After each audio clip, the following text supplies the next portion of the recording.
Partnership everyone. So most important అమ్మా చెప్పాలంటే confirmed question, confirm 2 to 3 అడగవచ్చు, ఇంకెక్కువ క్వశ్చన్ కూడా ఉంటుంది. చాలా చాలా ఇంపార్టెంట్. తెలుగులో వీటిని భాగస్వామ్యాలు అంటారు. ఓకే, భాగస్వామ్యాలు అంటారు. Okay, partnership. సో ఈ పార్ట్నర్షిప్ క్వశ్చన్స్ అనేది మనకు ఖచ్చితంగా 3 అడుగుతాడు, 4 అడుగుతాడు, ఒక్కొక్కసారి చెప్పాలంటే 5 కూడా అడగచ్చు. సో బ్యాంక్లో 3 అడుగుతున్నాడు, స్టేట్ గవర్నమెంట్లో అయితే ఒక 5 నుంచి 6 క్వశ్చన్లు వస్తున్నాయి. ఓకే, సో వీటి నుంచి క్వశ్చన్స్ చూడగానే సాల్వ్ చేయాలంటే కొంచెం కాన్సెప్ట్ ఇంపార్టెంట్. పార్ట్నర్షిప్ అంటే ఏంటి? సో పార్ట్నర్షిప్ని తెరలా బేసిక్గా బిజినెస్ అగ్రిమెంట్ అంటాము. ఓకే, సో దీన్ని బిజినెస్ అగ్రిమెంట్ అంటాము. Okay, this is a business agreement or lease agreement. అవునా, లీజ్ తీసుకుంటాం కదా, ఆ లీజ్ అగ్రిమెంట్ అని కూడా అనొచ్చు, లేదా రెంట్ అగ్రిమెంట్ అని కూడా అనొచ్చు. అవునా, రెంట్ అగ్రిమెంట్ అని కూడా అనొచ్చు. సో రకరకాల అగ్రిమెంట్స్ ఉంటాయి మనకు. సో రకరకాల అగ్రిమెంట్స్ ఉంటాయి. ఈ అగ్రిమెంట్ ప్రకారం కూడా క్వశ్చన్స్ని మనం సాల్వ్ చేయాల్సి వస్తుంది. ఓకేనా. సో ఈ పార్ట్నర్షిప్కి ఖచ్చితంగా మనం వాడాల్సిన టర్మ్ ఏంటంటే అగ్రిమెంట్. అవునా, అగ్రిమెంట్ అనేది చాలా చాలా ఇంపార్టెంట్. మరి ఈ అగ్రిమెంట్ ఒప్పందం అంటాం. ఈ ఒప్పందం దేని దగ్గర చేస్తారు అంటే ఒకటి క్యాపిటల్, సో మూలధనము. అవునా, మూలధనము. రెండోది టైం అంటే ఏంటి? కాలము. అవునా, కాలము. నెక్స్ట్ యూసేజ్, వాడకం. అవునా, సో నాలుగోది వర్క్. అవునా, పని. ఈ పార్ట్నర్షిప్ అనే టాపిక్లో మీరు నేర్చుకున్న క్వశ్చన్స్, ఎగ్జామ్లో వచ్చే క్వశ్చన్స్ చేయలేకపోతున్నారు. ఎందుకు చేయలేకపోతున్నారు అంటే బికాస్ దీని మీద కంప్లీట్ గ్రిప్ లేకపోవడమే. కాబట్టి ఎగ్జామ్లో వచ్చే క్వశ్చన్స్ సాల్వ్ చేయాలంటే ఖచ్చితంగా మనకు బేసిక్స్ ఐడియా ఖచ్చితంగా ఉండాలి. కాన్సెప్ట్స్ ఏంటి ఏమో చూద్దాం. అంటే చాలా మందికి ఏంటంటే ఈ రెండు మాత్రమే పరిచయం ఉంటాయి. ఈ రెండు ఖచ్చితంగా చాలా ఇంపార్టెంట్. అవునా, చాలా ఇంపార్టెంట్. ఇవి లేకపోతే క్వశ్చన్స్ మనం సాల్వ్ చేయలేం. కాబట్టి కొంచెం వర్కౌట్ చేద్దాం. సో ఫస్ట్ ఇది బిజినెస్ అగ్రిమెంట్ అంటే వ్యాపార ఒప్పందం. ఇద్దరు వ్యక్తులు కలిసి ఒక బిజినెస్ స్టార్ట్ చేశారు. బిజినెస్ స్టార్ట్ చేయడం అంటే అది మామూలు విషయం కాదు. బిజినెస్ స్టార్ట్ చేయాలంటే ఖచ్చితంగా వాళ్ళకి ఏం కావాలి? సమ్ అమౌంట్ కావాలా వద్దా? మూలధనం కావాలి, క్యాపిటల్ అంటాం దాన్ని, గ్రాస్ అమౌంట్ అని కూడా అంటాం. ఆ అమౌంట్ తీసుకొని వాళ్ళు ప్లేస్ కొన్నాం కానీ, మిషనరీస్ కొన్నాం కానీ, అంటే ఇవన్నీ కూడా వాళ్ళు చేస్తూ ఉంటారు. అంటే వాళ్ళు ఒక బిజినెస్ స్టార్ట్ చేయడానికి కావాల్సినటువంటి అమౌంట్ని మనము బేసిక్గా క్యాపిటల్ అమౌంట్ అంటాం. మరి ఆ క్యాపిటల్ అమౌంట్ వచ్చింది. మరి క్యాపిటల్ అమౌంట్ అనేది టైం బట్టి మారుతూ ఉంటుంది. కొంత టైం పెరిగే కొద్దీ అమౌంట్ యొక్క వాల్యూ పెరగచ్చు లేదా తగ్గచ్చు. జనరల్గా అమౌంట్ వాల్యూ అయితే జనరల్గా ఏమవుతుంది? టైం బట్టి పెరుగుతూనే ఉంటుంది. కాబట్టి టైం కూడా ఇంపార్టెంట్. ఒకటి 1 year ఇన్వెస్ట్మెంట్ పెట్టండి, ఒక 2 years ఇన్వెస్ట్మెంట్ పెట్టండి, ఒక 3 years ఇన్వెస్ట్మెంట్ పెట్టండు. అంటే అక్కడ వాళ్ళు పెడుతున్న టైం ఇన్వెస్ట్మెంట్ కూడా చాలా చాలా ఇంపార్టెంట్. మరి ఆ బిజినెస్ అగ్రిమెంట్ తీసుకునేటప్పుడు వాళ్ళు ఫస్ట్ దేని మీద ఫోకస్ చేస్తారంటే క్యాపిటల్ మీద ఫోకస్ చేస్తారు. రెండో దేని మీద ఫోకస్ చేస్తారు? టైం మీద ఫోకస్ చేస్తారు. అండ్ మూడో దేని మీద ఫోకస్ చేస్తారంటే వర్క్ మీద ఫోకస్ చేస్తారు. అంటే ఫర్ ఎగ్జాంపుల్ అందరూ బిజినెస్ పార్ట్నర్స్ అమౌంట్ పెట్టి వెళ్ళిపోతే బిజినెస్ నడవాలా వద్దా? నడవాలి. అంటే ఎవరైనా ఒకరు ఖచ్చితంగా దాన్ని ఏం చేయాలి? చూసుకోవాలి, వర్క్ చేయాలి. కాబట్టి వర్క్ చేసినప్పుడు ఫ్రీగా వర్క్ చేస్తాడా? చేయడు. ఖచ్చితంగా వాడు ఏమి ఇన్వెస్ట్ చేయాలి? అమౌంట్తో పాటు వాడు ఏం చేస్తాడు? టైం కూడా ఇన్వెస్ట్ చేస్తూ ఉంటాడు. కాబట్టి వానికి షేర్తో పాటు వానికి ఏమొస్తుంది? సాలరీస్ కూడా రావడం జరుగుతూ ఉంటుంది. కాబట్టి ఇది చాలా చాలా ఇంపార్టెంట్. అంటే ఈ బిజినెస్ అగ్రిమెంట్లో ఎవరు వస్తారు? క్యాపిటల్ వస్తుంది, టైం వస్తుంది, వర్క్ వస్తుంది. ఒకవేళ మీరు లీజ్ అగ్రిమెంట్ తీసుకున్నారు అనుకో, ఒక ప్లేస్ని లీజ్ తీసుకున్నప్పుడు ఫస్ట్ మనకు క్యాపిటల్ ఉంటుందా? ఉండదు. ఏముంటుంది? టైం ఉంటుంది, యూసేజ్ ఉంటుంది. అవునా, ఏముంటుంది? టైం ఉంటుంది, యూసేజ్ ఉంటుంది. అంటే ఎంత టైం తీసుకున్నాం, ఎంత వాడినాము, తీసుకున్నటువంటి యూసేజ్ ఏంటిది. అంటే ఫర్ ఎగ్జాంపుల్ ఒకరందరూ ఏం చేశారంటే ఒక బిల్డింగ్, అంటే కంప్యూటర్స్ ఉన్న బిల్డింగ్ రెంట్ తీసుకున్నాడు. 100 కంప్యూటర్లు ఉన్నాయి, ఒకటి 20 కంప్యూటర్లు మాత్రమే వాడుతున్నాడు. వాడు 100 కంప్యూటర్ రెంట్ కడతాడా? కట్టాడు. ఎన్ని కంప్యూటర్స్ రెంట్ కడతాడు? 20K కడతాడు. ఒకటి 30 కంప్యూటర్స్ వాడుతున్నాడు, వాడు ఎంత రెంట్ కడతాడు? 30 కంప్యూటర్స్కే రెంట్ వాడుతూ ఉంటాడు. అంటే ఇది కూడా చాలా ఇంపార్టెంట్. అంటే కేవలం బిజినెస్ అగ్రిమెంట్ సంబంధించిన క్వశ్చన్స్ మాత్రమే స్టూడెంట్ ప్రాక్టీస్ చేయడం వల్ల ఈ లీజ్ అగ్రిమెంట్ సంబంధించిన క్వశ్చన్స్, రెంట్ అగ్రిమెంట్ సంబంధించిన క్వశ్చన్లు వచ్చినప్పుడు స్టూడెంట్స్ సాల్వ్ చేయలేకపోతున్నాడు. కాబట్టి స్టూడెంట్స్ అందరికీ కూడా ఈ పార్ట్నర్షిప్లో ఉన్నటువంటి ఈ 3 టర్మ్స్, ఈ 4-5 టర్మ్స్ కూడా ఖచ్చితంగా అందరికీ కంప్లీట్గా గ్రిప్ వచ్చి ఉండాలి, లేకపోతే ఇబ్బంది అవుతుంది. ఓకేనా. సో గుర్తుపెట్టుకోండి ఎవ్రీవన్. సో 1 by 1 డిస్కస్ చేద్దాం. ఈ పార్ట్నర్షిప్లో ఫస్ట్ మనకు ఏముంటుందంటే టైప్ ఆఫ్ బిజినెస్ చూద్దాం. ఫస్ట్ మనకు బిజినెస్ సంబంధించిన వాల్యూ ఉంటుంది. బిజినెస్. అవునా. సో బిజినెస్కి ఫస్ట్ మనకి ఏం కావాలంటే పార్ట్నర్షిప్ కావాలి. ఏం కావాలి? పార్ట్నర్షిప్ కావాలి. అవునా, పార్ట్నర్షిప్. సో బిజినెస్ అంటే మనకి ఏంటిది? వ్యాపారం. అవునా. సో వ్యాపారం. ఈ వ్యాపారానికి మనకి ఏం కావాలంటే భాగస్వామ్యాలు కావాలి. ఏం కావాలి? భాగస్వామ్యాలు కావాలి. మరి ఈ భాగస్వామ్యాలు వెయిట్ మీద ఉంటాయి. పార్ట్నర్షిప్ దేని మీద పెడతారంటే ఫస్ట్ ఆఫ్ ఆల్ వచ్చేసి క్యాపిటల్. ఫస్ట్ ఏంటిది క్యాపిటల్. క్యాపిటల్ అంటే ఏంటిది మూలధనం, అవునా. సో మూలధనం ఉంటుంది కదా, సో అది ఇన్వెస్ట్ చేస్తారు. రెండోది ఏంటిది టైం. రెండోది ఏంటిదమ్మా టైం, కాలం వస్తుంది. మూడోది ఏంటిది వర్క్.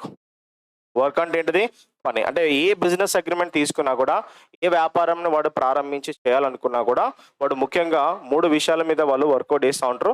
ఒకవేళ ఇది చెప్పలేదంటే అందరూ కూడా స్లీపింగ్ పార్ట్నర్స్ కిందకే వస్తారు.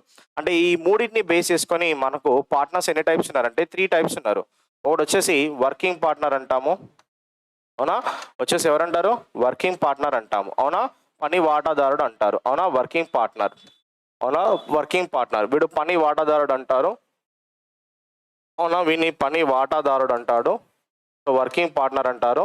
సో రెండోడు వచ్చేసి స్లీపింగ్ పార్ట్నర్ ఉంటాడు, అవునా. స్లీపింగ్ పార్ట్నర్ ఉంటాడు. కేవలం పెట్టుబడిదారుడు అంటారు వీన్ని. కేవలం పెట్టుబడిదారు అంటారు వీన్ని. కేవలం పెట్టుబడిదారు. స్లీపింగ్ పార్ట్నర్ అంటే ఎప్పుడు పడుకొని ఉండడు, కేవలం పెట్టుబడిదారుడు, అవునా. కేవలం పెట్టుబడిదారుడు. And third one equal partners ఉంటారు. ఎవరుంటారు ఈక్వల్ పార్ట్నర్స్ ఉంటారు.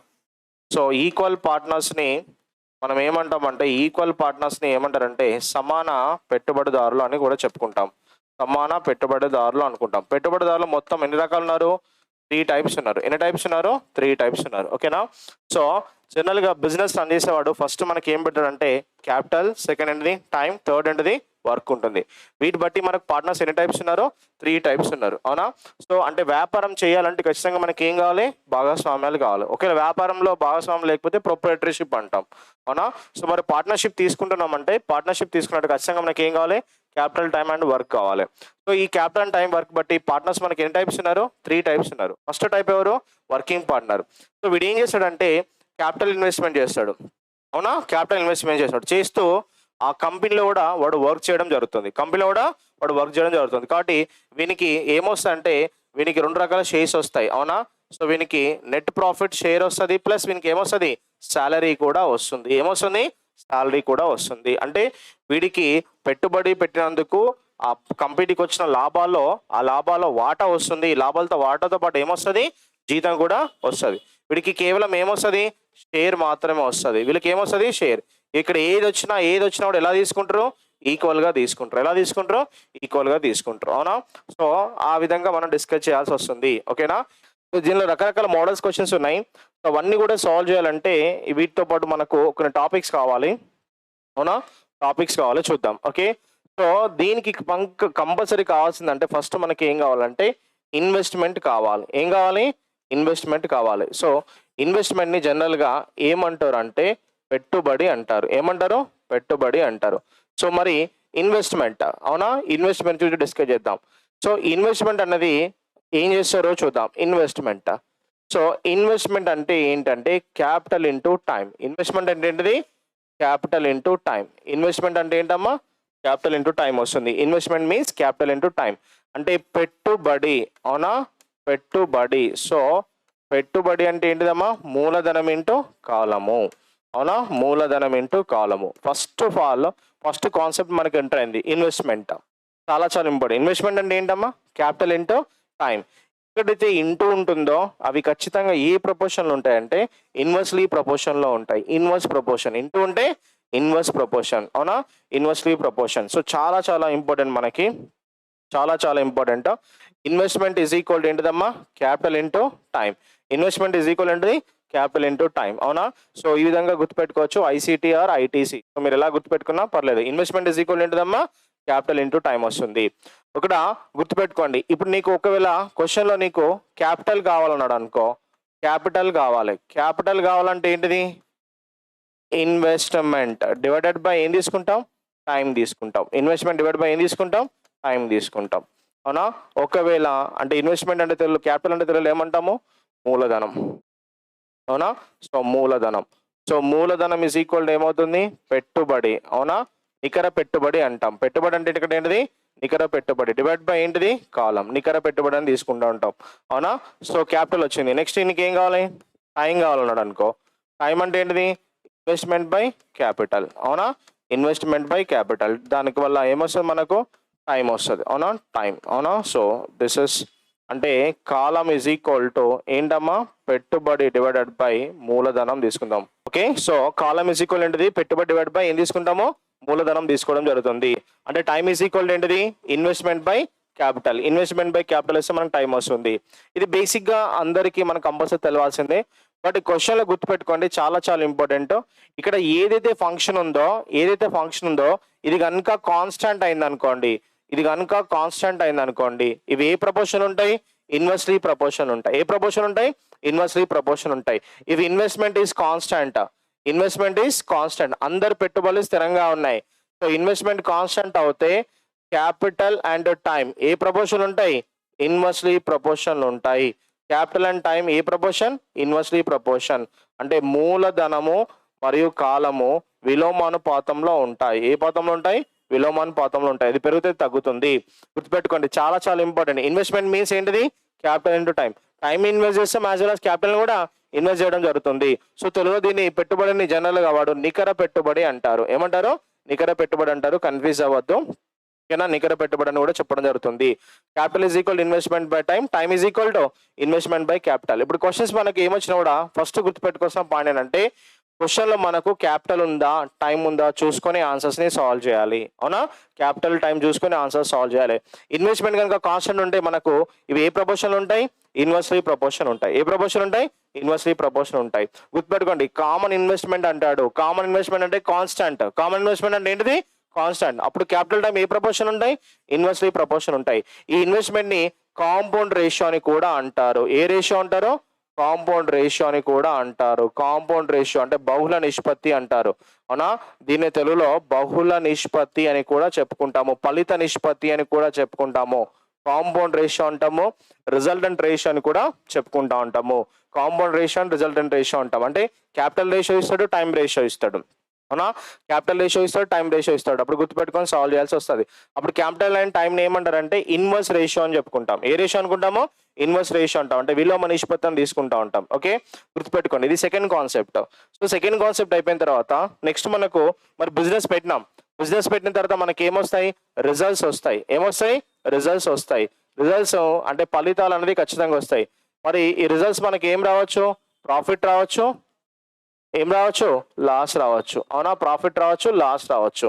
అంటే ఈ ప్రాఫిట్ అండ్ లాస్ అనేది కూడా ఎలా ఉంటాయంటే ఇన్వెస్ట్మెంట్కి డైరెక్ట్లీ ప్రపోర్షన్ ఉంటాయి.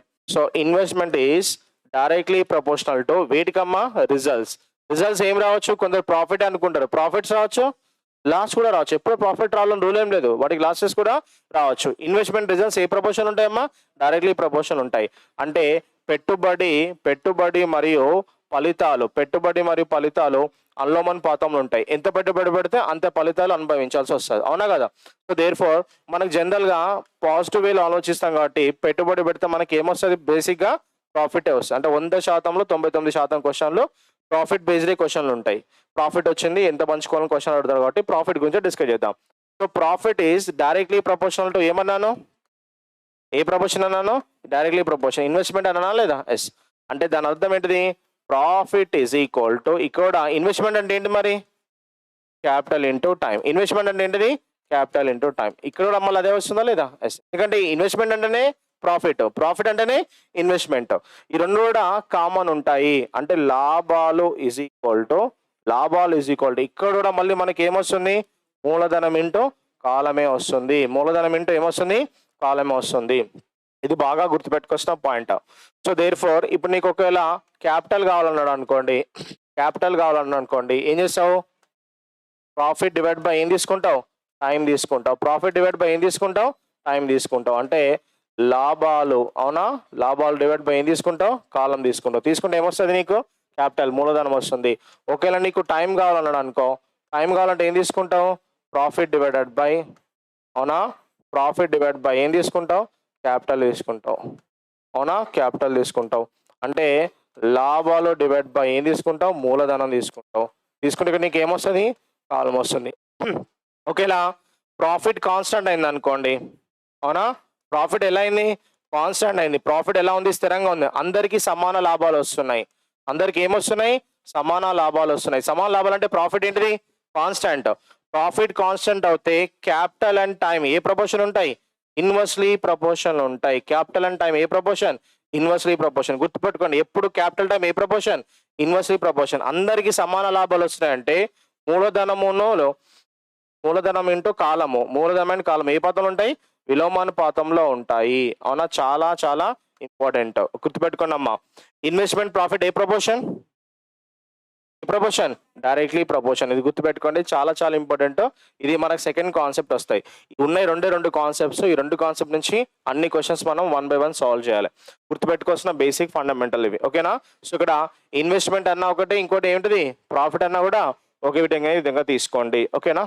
అన్ని కలిపి ఒక లైన్లో ఫిట్ చేద్దాం.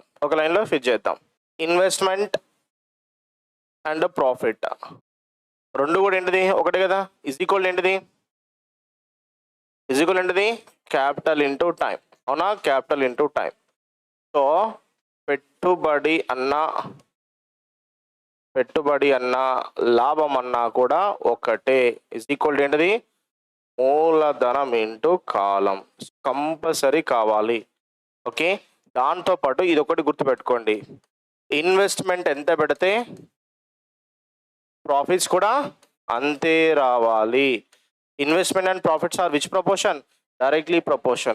This is game changer of partnership. Okay, game changer of partnership. పెట్టుబడి, అవునా? పెట్టుబడి లాభాలు ఒకే విధంగా ఉండాలి. గేమ్ చేంజర్ అని చెప్పొచ్చు. అందరు దీన్ని చాలా లైట్ తీసుకుంటారు, అందుకే చాలా మందికి క్వశ్చన్స్ మిస్టేక్స్ పోతా ఉంటాయి. చాలా చాలా ఇంపార్టెంట్. ఓకే, అన్ని కలిపి ఒకే సినారీ కిందకి మనం వచ్చేస్తున్నాం. ఇన్వెస్ట్మెంట్ అన్న ప్రాఫిట్స్ అన్న ఒకటే అంటే in the sense directly proportion. రెండు కూడా ఒకే విధంగా ఉండాలి. అవునా? వీళ్ళు ఇన్వెస్ట్మెంట్ 3:4 లో పెట్టారు. ప్రాఫిట్ కూడా ఎంత రావాలి? 3:4 రావాలి. లాజిక్ అర్థమైందా? సో ఇది కంపల్సరీ అందరికీ గుర్తుండాల్సిన important point. Okay, so investment ఎంత ఉంటే ప్రాఫిట్స్ కూడా ఆ విధంగానే షేర్ చేసుకోవాలి. ఓకేనా? ప్రాఫిట్స్ ఆ విధంగానే షేర్ చేసుకోవాలి. కాబట్టి గుర్తుపెట్టుకోండి, చాలా చాలా ఇంపార్టెంట్. ఓకే, చాలా చాలా ఇంపార్టెంట్. ఫస్ట్ మనము ఇందులో క్వశ్చన్స్ని మనం రేషియో బేస్డ్ సాల్వ్ చేసిన తర్వాత we can go into discuss about ratio and proportion based start చేసిన తర్వాత we can discuss other models. ఓకేనా? అదర్ మోడల్స్ డిస్కస్ చేద్దాం. ఓకేనా? ఫస్ట్ మనకి దీని మీద గ్రిప్ రావాలి. But game changer of entire profit and entire partnership, investment directly proportional to profit. పెట్టుబడులు ఎంత ఉంటే లాభాలు కూడా అంతే తీసుకోవాలి. పెట్టుబడుల రేషియో ఎంత ఉంటే వాటికి తగ్గట్టు అంతే తీసుకోవాలి. ఇది చాలా చాలా చాలా ఇంపార్టెంట్. మీరు దీన్ని లైట్ తీసుకుంటే మీకు ఆన్సర్స్ రావు. మళ్ళీ చెప్తున్నాను, ఇది గేమ్ చేంజర్ అని కూడా చెప్పుకోవచ్చు. ఎంటైర్ పార్ట్నర్షిప్కి ఇది ఒక గేమ్ చేంజర్.